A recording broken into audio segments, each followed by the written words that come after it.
Hello everyone, welcome back. Myself Anjali Tari, your goal planner. So today we are talking about asset allocation at every age, why it is essential, the smart investor's life plan. See, a man or a woman goes through different life stages. They are different in 20s, 30s, 40s, 50s, 60s. Each decade matters. As you move through life, your goals evolve. But is your investment strategy evolving with you? As we grow older, our financial goals change. The way we invest in our 20s isn't going to be the same as how we should invest in our 50s, because what worked at 25 may not work at 50. So we need to understand your asset allocation for every life stage. In this video, we will break down how to allocate your assets at different ages, how to align investments with your life goals, your risk appetite, and your responsibilities. That's why adjusting your asset allocation, the mix of where your money should be invested, is very important. It is super important.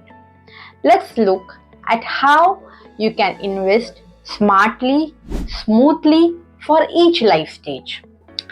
So starting with in your 20s to early 30s, what we can do, we can embrace all kind of risks and build a strong foundation, build a proper base. Just as when a building is constructed, the most important thing is to build your foundation.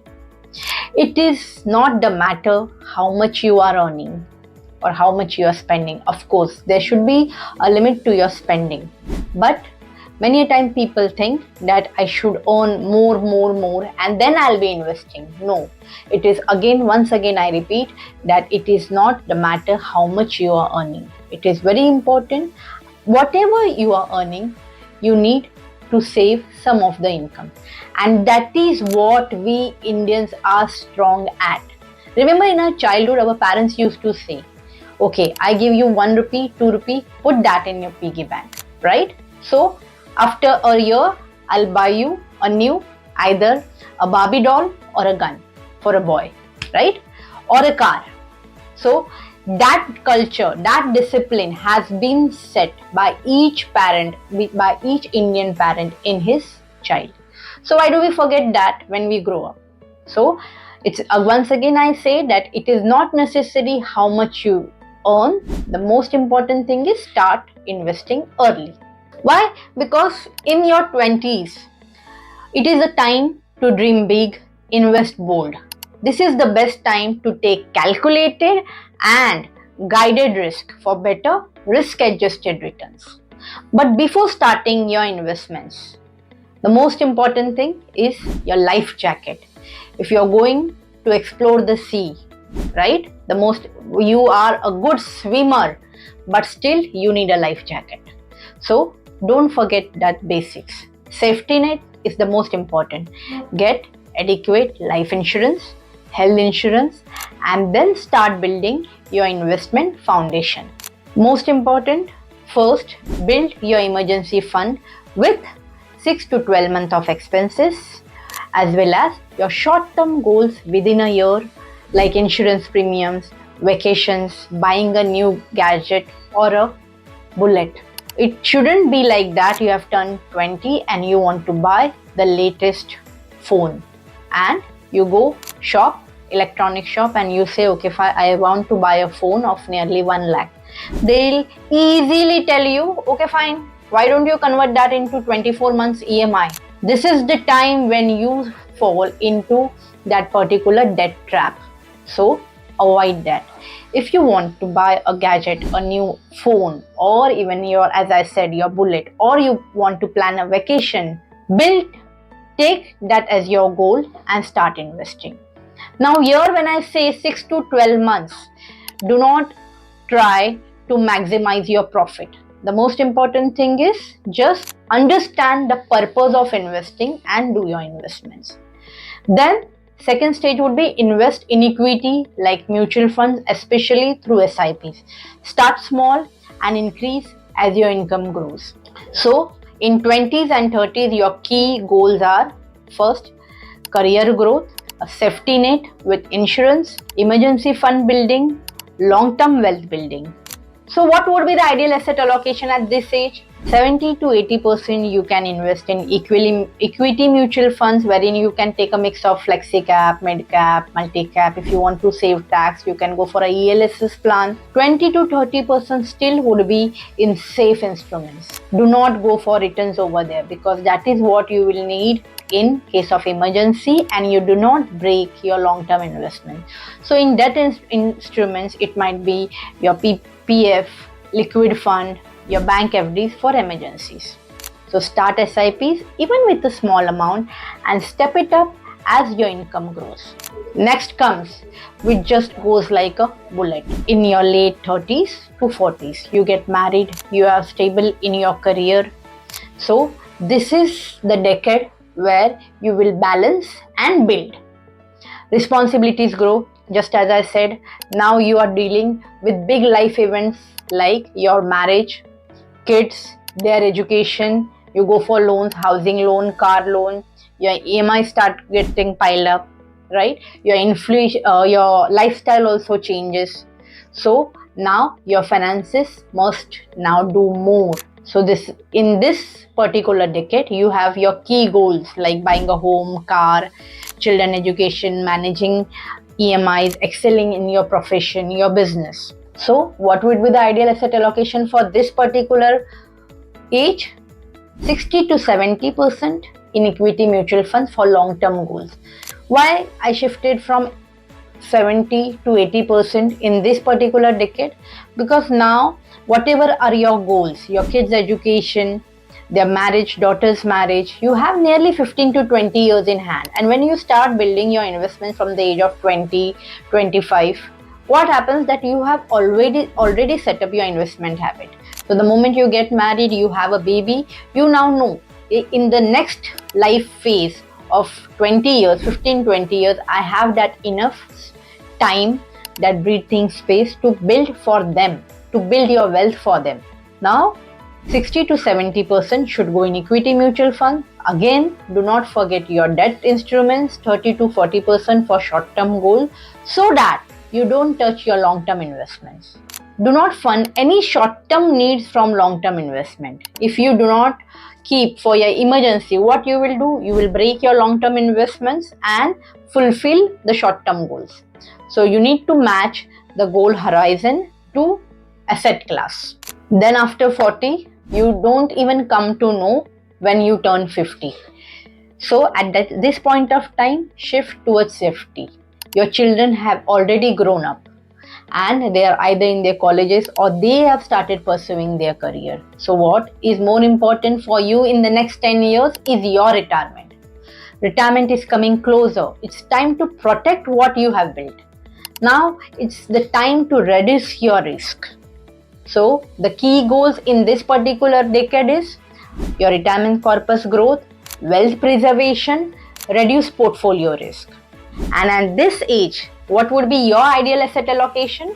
40 to 50% in equity. I have reduced down the equity as per your age. Lower your equity exposure a bit. Focus on large cap and balance advantage funds, the hybrid fund category, which is a mix of equity and debt. Then 50 to 60% in debt, that is your provident fund, you are contributing, bonds, debt mutual funds, government securities. And why especially I talked about balanced funds here. Balanced funds are one of the most simplified funds wherein they automatically adjust equity and debt based on the market conditions, reducing the volatility. And then in 10 years time, you have already turned 60. So when you're 60 and beyond, the most important thing, your goal should be preserve and generate income. This is not the time to chase returns. Nowadays, I have seen when the market is giving the returns double or triple within 1 or 2 years, people are running towards that to maximize profits. No, those are the risks which anyone can take when they have already built a corpus for all of their life goals and they are having anything in surplus. Then they can invest into such risky investment options wherein you are just thinking of building your capital. But yes, you cannot build your life goals with that. So at 60, the most important thing is preserve and generate income. As I said, this is not the time to chase return. It's time to secure your monthly income and peace of mind. Now your focus should be capital preservation and steady income. Your key goals are monthly income, capital preservation, inflation beating returns. So at this point of time, your equity should come down to 20 to 30%. Why? Because we need to keep equity to beat inflation. Let us stick to large cap and balance advantage funds again. 70 to 80% should go in debt instruments, short-term debt funds like senior citizen schemes and all. So next, we can also set SWP, that is systematic withdrawal plan. What wealth you have built for your retirement starting from the age of 25 to 60.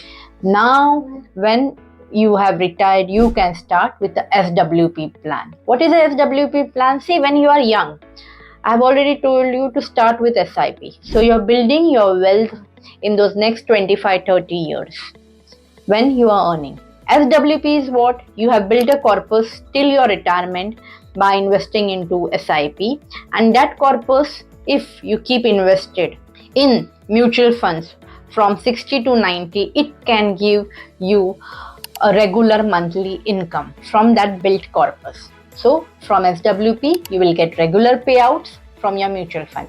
Just like you are getting a salary even after you retire. Plan so that money comes into your bank account every month. Stay flexible. Life happens. No plan is perfect forever. Markets change. Life changes. And so should your investments, your asset allocation. Your investment strategy should always be flexible. Take an expert to plan everything for this. See, when we are building our career, the most important thing, we are the ones who are going to invest our time, our expertise, our efficiency, everything in making money. But to plan your money, to make your money work for you, you need a proper expert who will understand your risk appetite and guide you with your goals planning and build a corpus. It is his or her expertise. So what is the golden rule? Regularly review your portfolio once a year, adjust your asset allocation with your advisor. Match your plan with your goals and how much risk you are comfortable taking. Rebalance your investments based on goals and your risk appetite. Don't let any market emotions drive your long-term decisions. Maintain balance, not just in investments, but also in your life. A good investment strategy isn't about chasing returns. It's about sleeping peacefully, knowing you are on track to meet your goals. It's all about having a balanced approach that helps you sleep well at night. No matter your age or income, your investment should reflect your life stage, your goals, and your risk capacity. Because in investing, always remember, one size doesn't fit all. So take control of your future, review, rebalance, and realign. The goal is not just returns, maximization of profit. It is about freedom, stability, and peace of mind.